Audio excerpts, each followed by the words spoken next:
Start at number 1 and number 2. So line up if you have a question. We'll get right to you.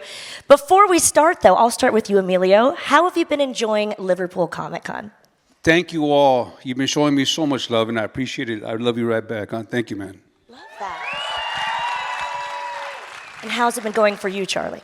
Oh, it's been lovely. I came over a week ago and had a lovely time with my mum. My big brother turned 45 this week, so it's been a lot of good family stuff. And then a lovely day so far. You all having fun? Wonderful, wonderful, wonderful. All right, good. Love you back, whoever said that. Oh, hi. Oh. Goodness. So much love in the house. I love you too, sir. Yes. I love you too, sir. Ryan, how's the Comic Con been going for you so far? It's going great. Yeah. Told you we got a rowdy crowd here in Liverpool. Well, I normally would start at microphone number 1, but we've got someone at microphone number 3 with a question. You can go ahead, sir. Charlie, it's for you. I'm sure more than sir. me has seen the rumours that you want to reprise Jax's role. Is that true? Oh. What is that expression? Something along the lines of your mouth writing a check that your ass can't cash? Listen, there's something in that universe that doesn't involve Jax Teller, but does involve me that we're sort of cooking up. But right now, it's like we're in the stage where the ingredients are just being measured out. They're not even mixed up in the bowl yet, and they're definitely not in the oven yet. So I probably shouldn't have said anything about it because We're still looking for the grocery store. Yeah, exactly. Got it. We're in an Uber. we forgot our grocery bags, and we don't know where we're going. But we might find our way there in spite of all of that. So, yes, that was a very vague answer. But, you know, there's hope. Don't lose faith. All right. Love it. We have a question here right on the right. This is microphone number 1. You can introduce yourself. Hiya. Hello, I'm Jodie from Wales. Hi, Jodie. Hi. This is for Charlie. Are you going to be doing a gentleman too? I know it's not Sons of Anarchy. But... Wow, I'm just going to get myself into all sorts of trouble here, you little instigators. I saw Guy a couple of days ago, Yeah. and there was a vague conversation. They're making a TV show right now of The Gentleman for Netflix, which I won't be involved in. I don't think, not this season, because I'm on another TV show right now called Shantaram, currently playing on Apple TV+. If you haven't seen it yet. But I love Guy. He's one of my favorite people to work with, and I think that there is, again, a very, he's on the way to the grocery store to see if he can find the ingredients for the gentleman too. But I didn't tell you that. No worries. Just between us. Thank you. Great question. I love you, by the way. I love you too. Thank you. We've got a question here on the left, microphone number 2. Hi, my name's Sheridan. Just one before I start, Sons of Anarchy is mine and my partner's favourite TV show, and he's actually at home because he couldn't make it. He's watching his kids, and one of them's actually called Jax. Well, tell him we sent our love. Oh, thank you. So each of you, if you could play another character in Sons of Anarchy, who would it be and why? I would play Tig. I don't know if I could play it as well as Kim Coates did, but what a character. Every time he would do what he did, I was really impressed, and he made me laugh. He was a weird guy. Yeah. He's been here before. Yeah. I don't know. I was pretty happy with playing Jax, I got to be honest. But I did think that Opie was pretty damn cool too. So.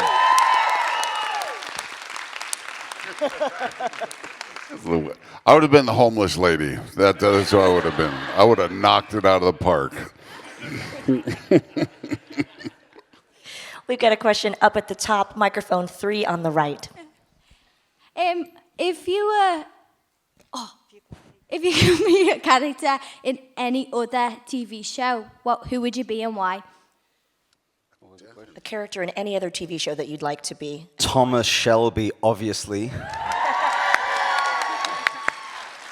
Because I think he's probably the coolest character ever existed on television. I'm an enormous Peaky Blinders fan and have just been losing my mind all day that Paul Anderson's here. I've been like a 15-year-old or 12-year-old girl at a Justin Bieber concert. I just could not get my shit together around him today. I would be Fonzie on Happy Days, man, you know.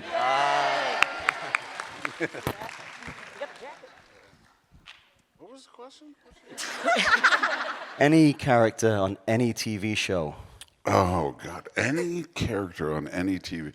I'd either be Lassie on Lassie or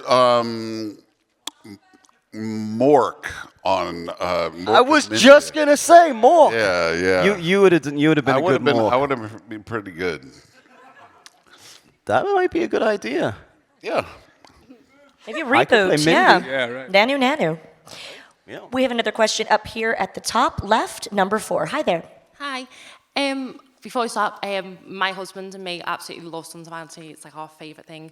When we had our little boy, we were going to call him Jax, but then we ended up calling him Ryan instead. So, Hey. even though Jax was like our favourite character ever. I just have to tell you, with so many fans come up and they say, I have a little son, and his name is Jax, after Jax on the show, and we have a dog, and his name is Opie. It happens all the time. Well, if I have another little boy, I'm definitely going to call him Jax. Okay. But my question is just, what's the favourite character that you've ever played and why? You got it. Some of the favorite characters that I played are in movies nobody saw. It's because these movies had no money to get done. We didn't get the publicity, but they were characters that were close to my heart. A recovering addict named Angel and a recovering gang member named Big Joe. And I wish it would have had a bigger audience, but those were the favorite characters because they were close to my heart.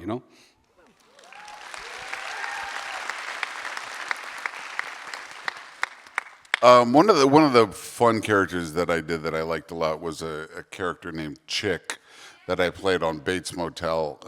I just had a lot of fun because he was such a strange, amalgamation of weirdness that I just loved playing that guy because it was very freeing as an artist to be able to explore, and also to be sort of distinctly doing an impression of a good friend of ours, Mark Boone Jr., who watched it and said "Are you doing me?" And I was like, "Yeah," and he was like, "You did it pretty good." I was like, so. I saw Boone last week, and he claims that you keep playing him. He said, he did it once, and I was pretty flattered. But now he keeps doing it. It's kind of true. He's my muse. I don't know. I guess, honestly, probably Jax Teller. But aside from that, I did have a very good time playing Ramondo in The Gentleman. Thank you. I'm actually I love wearing you all, by the way. Raimondo's shoes. Oh. Don't know if that's interesting or not, but it's a fact. I did steal these from The Gentleman and have been wearing them ever since. What a film. We have a question here at number 1 on the right. Hi, so I don't have any children. Not going to start there. Who was the strongest behind the scenes? So as in, obviously you're all big characters, but who was the one that you wouldn't want to get in a fight with? Ooh, controversial. Well, it's kind of like Street Fighter, everybody's got their strengths and weaknesses. I don't know. I'll fight anybody. What I'm talking about? Yeah, I was going to say probably Emilio, actually. But no, it was just a big brotherhood, so that never even crossed our mind. It occasionally crossed our mind.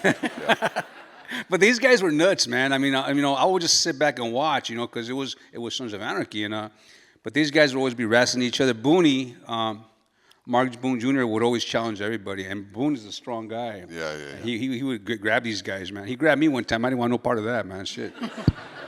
That guy was a bull. You know who was a real bull though is Kenny Johnson. I was gonna say Kenny Johnson. Kenny, like it's not that he's the best fighter, but you could chop his head off and he would still keep coming. It's like it's like trying to fight a dump truck. He's just. And don't ever arm wrestle Kenny. Yeah, he was the world champion. He showed up once to watch the World Arm Wrestling Championships live and decided to participate and won. Yeah. That's true. So Yeah, and I'm left-handed, right? So I say, you know what? I forgot we were at a Comic-Con. I go, let's go, bro. Let's go left-handed. And he goes, and he hurt me, bad. And I said, well, now I got to go right-handed, right? And he hurt me worse on that side. And so, like, for 2 weeks, this arm was really messed up because of Kenny. I never arm wrestle Kenny, man. That guy is strong. It's good advice. Thank you so much. Thank you. Question here at microphone number 2 on the left. Hi guys, did you think the season ended like you would have wanted it to? the final season. Yeah. I wasn't happy. I really wasn't happy. I would like to have seen Jax going. I get it, the concept, what was going on, but he was just too strong of a character. I would like to have seen him going down guns blazing, man, against Marcus Alvarez. That would have been pretty fucking badass, you know what I'm saying? I was just going to say until you said that, but there was no one ultimately but Jax that could have taken out Jax. Very good, yeah. I would have probably died, you know what I'm talking about? But, yeah, I just, yeah, man. It hurt, because it hurt my heart. I get what happened. He took care of everything he had to take care of. But I'd like to see him go down more harder. Because I remember when everybody was dying, I told Kurt, I go, listen, brother, don't let me get run over by a car. You know what I'm saying? And he put his hands on my shoulder and he's like, your death is going to be beautiful, right? And I felt good about that, but then I said, fuck, I'm going to die, man. Because I was fishing a little bit, you know what I mean? But, yeah, I would like to see the different. And maybe not even die, because then he would be on the mines with us, so that would have been a lot better, I didn't want to see Jax die. Broke my heart. Same. I personally felt good about it. I thought that he'd been through so much. I mean, the whole journey was that sort of treading the line between light and darkness. And because of some of the decisions that Kurt made later on in the season, I just felt there was not going to be a way that we'd really all authentically sort of buy into the end unless that sort of darkness caught up with him. And it also, we talked about this before, it's when Opie died, Ryan wrote a beautiful essay called The Last Rites of Opie Winston, expressing about the difficulty of sort of carrying around this graveyard of characters that actors build and love and sort of protect, and then we have to say goodbye to them. And some characters don't want to die. And I think, Ryan told me this beautiful thing that in sort of an act of somewhat desperation, he'd ended up in a bookstore that specializes in performing arts books in Los Angeles. And there was 100 books on character development, and not a single chapter in any of them, or a single line in any of them, sort of illuminating how to kill the son of a bitch when you were done. And I had some very strange and beautiful experiences where on set, but also off set. For instance, I got broken into once at 3 o'clock in the morning by a chap who was, easily 3 times bigger than me. And I went, oh, I don't know how to handle this. And Jax went, oh, I do. And it didn't go well for that guy, but it was interesting. It was like he was inside me, and so I would have been, I think I would have had a hard time having to carry him around for the rest of my life. So I was really happy that we ended up, it was very painful, and it really felt like genuine grief. I had to say goodbye to this brother that I loved, who had lived inside me, and I'd spent basically 8 years with continuously, but I was ready to say goodbye at the end, and a good death was the only way that was going to happen.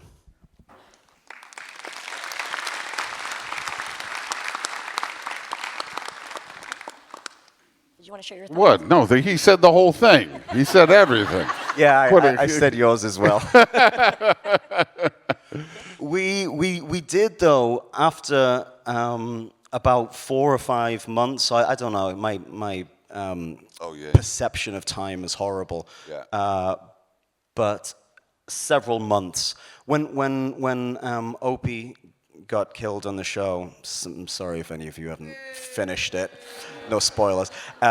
We all the guys chipped in and bought Ryan he's a very big guy, but there's a sword maker in Japan who's sort of widely regarded as the best modern samurai sword maker, and he made an extra, not for Ryan, but we found that he'd made an extra size samurai sword, and it was for sale, and it was far too expensive.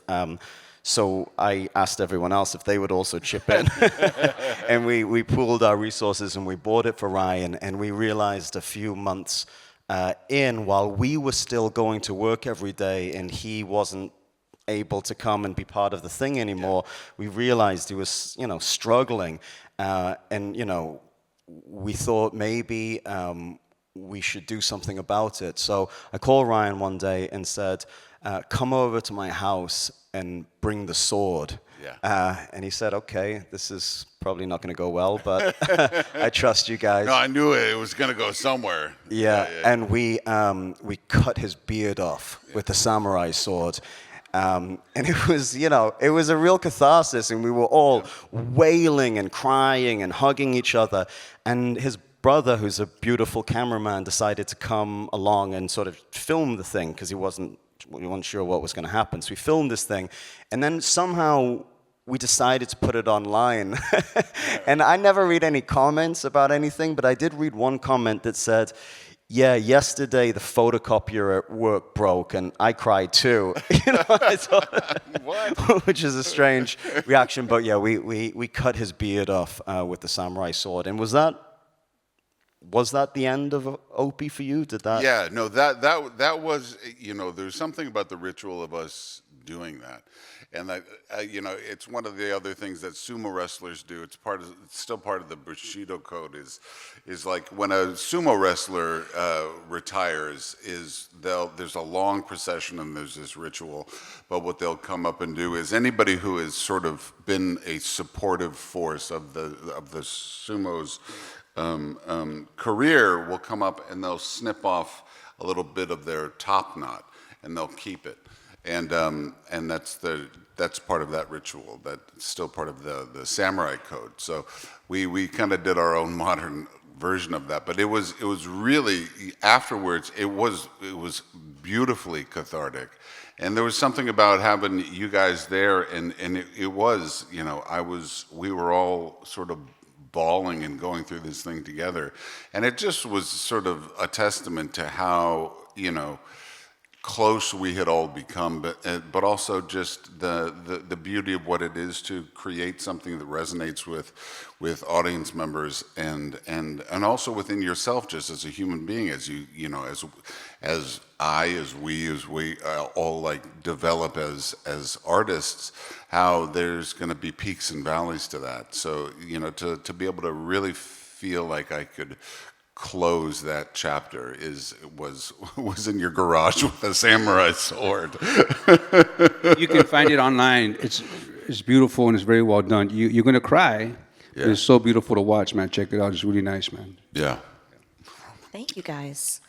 Great question. Thank you, sir. We have a question up at the top, microphone 3, top right. Hi there. Hello. If you could change one thing about your character, what would it be and why? His underwear. Next. I think I wouldn't have killed my son, on the show, of course. Because now that we're doing the Mayans now, that's a big issue right now in my head. Now it's all coming back now that I'm settling down and everybody's saying that I'm a weaker guy. That's why they kicked me out of the damn club. I think about my son a lot now, and I use him a lot now on the the show. And yeah, I think. And then I got a lot of.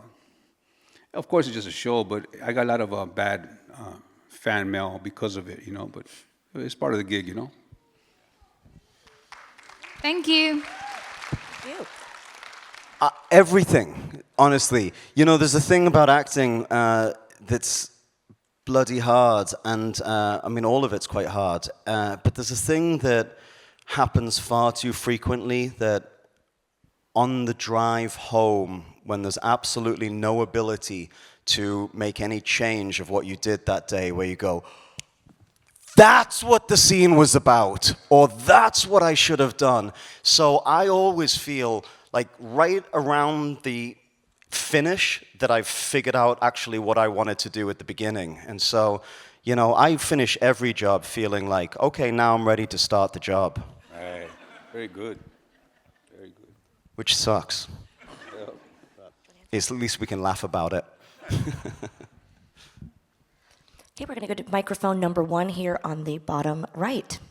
Hello, my name is Emma, and my question is, what's your most fondest memory of on set and filming Sons of Anarchy? We filmed the show quite quickly, in 7 days per episode usually. But there was usually one day or one afternoon that we would just get to do like the riding stuff and the action stuff. And those were the days where we were able to really enjoy each other's company, because there wasn't any responsibility really. We just had to ride bikes around and sort of have fun. So I always think about those days being the best. My funnest times when we'd be at Charlie's house playing cards, man. That was always a good time, Because when I went to work, and I said this before in a different panel, is that I've never really been a good actor. I just go to work and be... Stop it, No, pissed off about something. I'm always in my head about something that happens so I could bring it to the scene. And I would I wouldn't even talk to nobody. Like, I would be like, okay, I got to fuck with Charlie today. So we'd walk in and I'd give him a nod, he'd give me a nod, and we knew we had to work. And I just I wish now that I would just work different, man, and just really enjoy the time with my fellow actors instead of just being pissed off at everybody, you dig? Because I have a bad memory, so now I'm working double time to learn my lines, and when you go against this guy, you better be fucking ready, man, because he's a badass, And I didn't want to let him down. I don't want to let nobody down, and I just wish I would have had more fun instead of being so serious, Just to be clear, though, you are an excellent actor.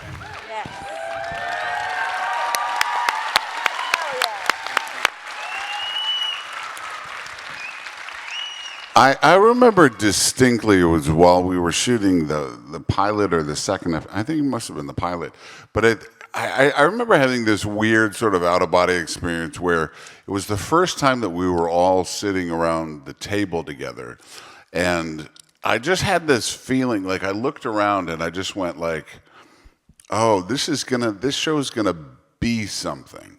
There was just this palpable, very tangible energy of like, that it was just all the right ingredients, all the right charisma, all the right energy, like everybody at a very certain specific time in their life.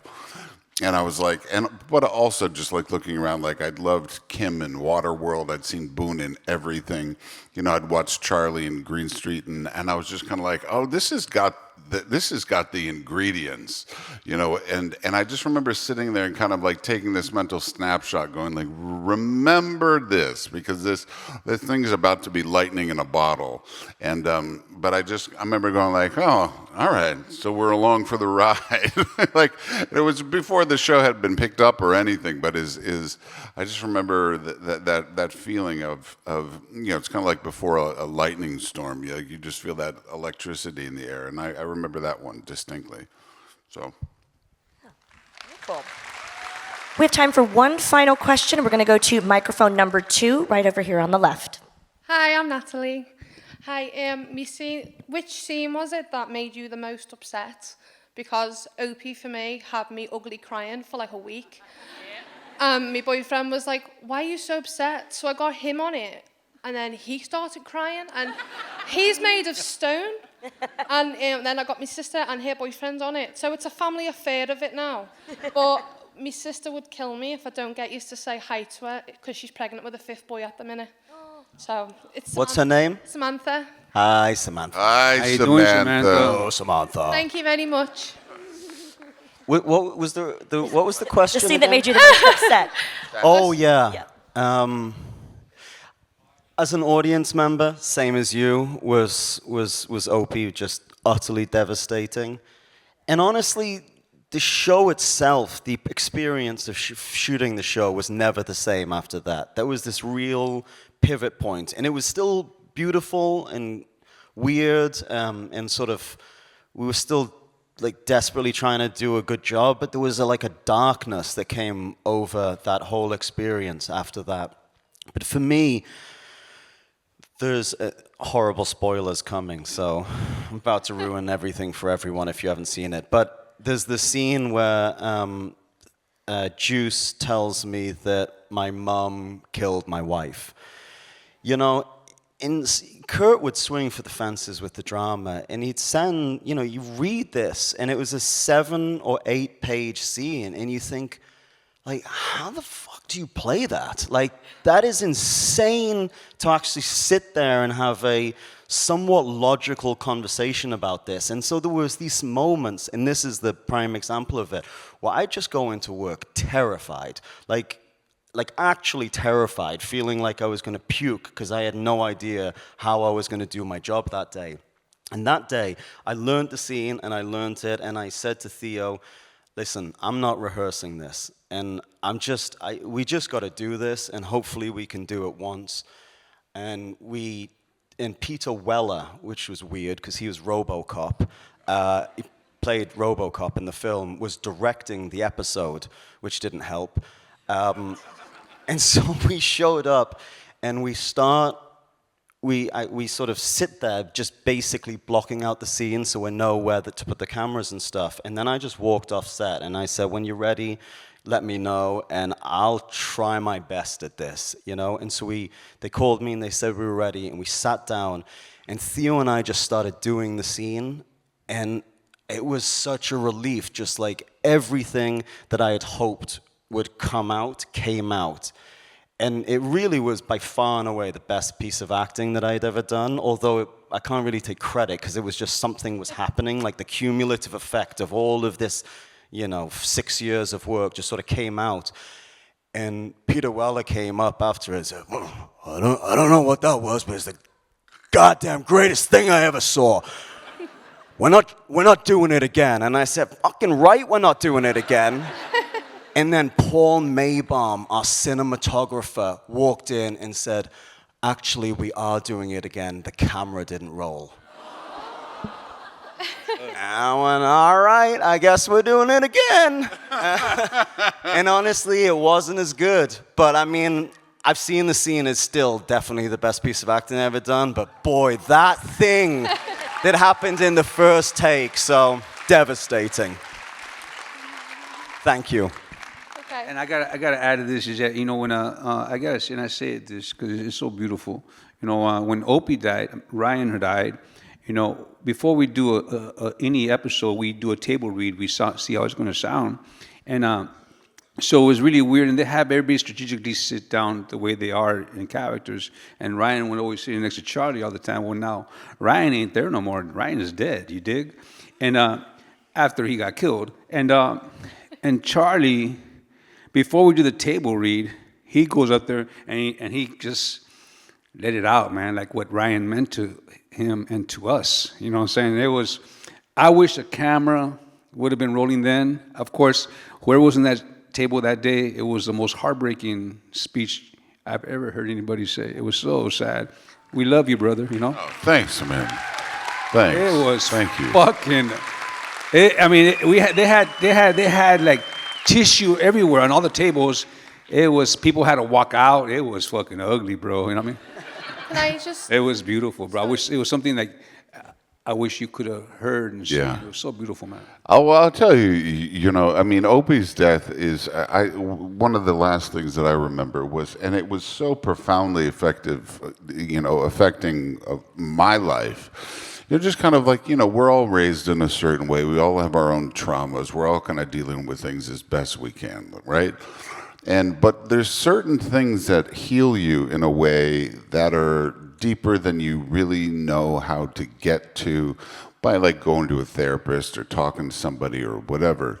But I remembered, and it makes me want to cry when I think about it still, was like when we filmed Opie's last scene where he dies, is that I was the last shot of Opie alive was no real acting. It was just me looking, because on the other side of the camera were all my brothers, and they'd all showed up, and I was just saying goodbye, you know, and they happened to be rolling the camera, you know, and then afterwards,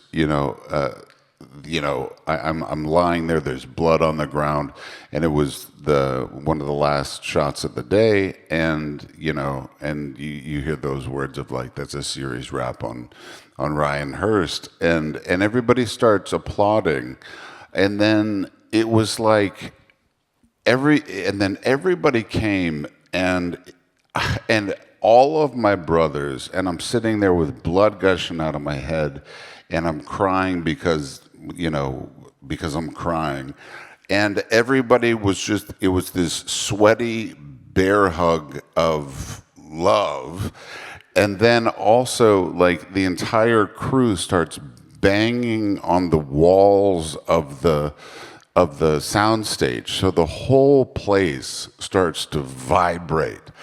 And I'm sitting there just wailing, wailing, wailing. And that's one of those things that, like, when you sign up to be an actor on a TV show, that you don't expect to be profoundly soul-changing. And it truly, truly was. And I carry that with me every single day of my life. So. Beautiful. I got to tell you,